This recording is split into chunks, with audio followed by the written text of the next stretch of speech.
Bonjour Régine Bata, Bonjour Peggy Saint-Ville. vous êtes adjointe au chef d'agence clientèle à la SME depuis maintenant 3 ans. Tout à fait.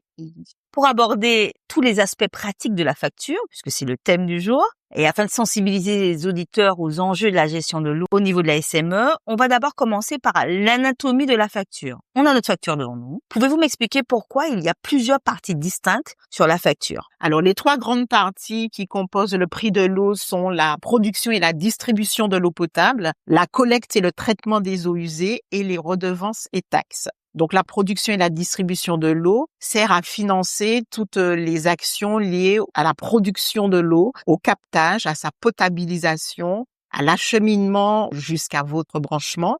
Et la partie assainissement correspond donc au traitement et collecte et traitement de l'eau usée. Et tout ce qui concerne les redevances et les taxes permettent au financement des actions nécessaires pour la dépollution, pour la préservation de la ressource. Alors justement, avec la question du compteur et notamment la lecture du compteur, comment le consommateur peut-il vérifier lui-même sa consommation? Vous avez sur votre facture le matricule de votre compteur qui est propre à votre abonnement. Et sur votre facture, vous verrez en fonction de la date de la relève, l'index et la différence d'index entre la relève précédente et la relève actuelle nous permettra de voir le volume que vous avez consommé. Et sur votre facture, vous avez l'historique de votre consommation. Et cet historique vous permettra de voir en moyenne combien de mètres cubes que vous consommez. Alors tout ça est bien sûr centralisé, j'imagine qu'il n'y a pas un technicien qui vient chaque mois vérifier mon relevé. Non, pas du tout. Tous les semestres, donc nous avons un planning de facturation et vous avez un agent, un releveur, qui viendra relever l'index de votre compteur. Oui, nous avons des relevés réels et issus de ces relevés réels, des factures réelles, c'est-à-dire des factures qui correspondent à votre consommation réelle. Et puis il y a une section un peu énigmatique qui s'appelle budget eau sur cette facture. Expliquez-moi en quoi consiste ce système et comment il peut aider les ménages martiniquais à mieux gérer leurs dépenses en eau. En moyenne, un couple sur une année consomme 120 mètres cubes, donc 2 personnes. Après, les familles un peu plus nombreuses, donc consomment un peu plus.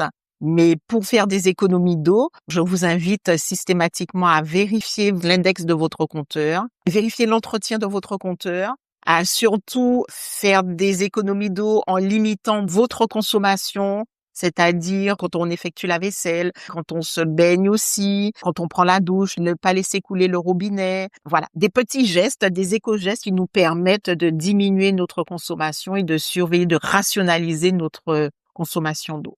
Que représentent exactement ces organismes publics qui apparaissent sur la facture? Pourquoi on doit payer des redevances en plus du service de l'eau? Ces organismes publics sont la CTM, ils récupèrent donc l'octroi de mer, l'ODE à qui on verse des redevances pour la consommation d'eau, redevances pour la pollution, redevances pour la performance des réseaux. Les redevances qui sont récupérées par l'ODE permettent de financer les investissements liés à la dépollution, liés à la préservation de la ressource. Et l'octroi de mer, en fait, est nécessaire pour le fonctionnement des différentes administrations et services. Voilà. Quelles sont les différentes modalités de paiement, Régine Bata? La SME propose plusieurs moyens de paiement. Donc, vous avez la possibilité de régler par type, de régler aussi par chèque. Vous avez la possibilité de régler aussi par serveur en composant le numéro d'un serveur vocal où vous pouvez payer par carte bleue. Et on trouve le numéro sur la facture. Vous trouvez toutes ces informations sont données sur la facture. Vous avez la possibilité aussi de régler sur Internet avec ce qu'on appelle un top 4, donc possibilité de régler jusqu'en 4 fois. Et pour les clients qui sont vraiment en grande situation de précarité, nous avons la possibilité de mettre en place des échéanciers de paiement. Et nous avons aussi un service qui nous permet de payer les factures auprès des commerçants. Donc, c'est ce qu'on appelle le réseau Zappé auprès de certains commerçants avec qui nous avons souscrit un abonnement et qui vous permettent justement de payer chez ces commerçants, soit en espèces, soit en carte. Et à la poste aussi en espèces.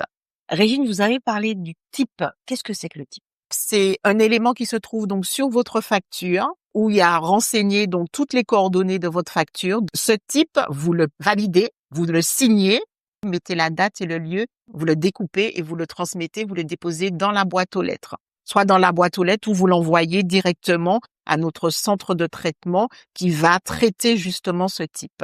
Merci Régine Bata. Je vous remercie, vous aussi. À bientôt. À bientôt.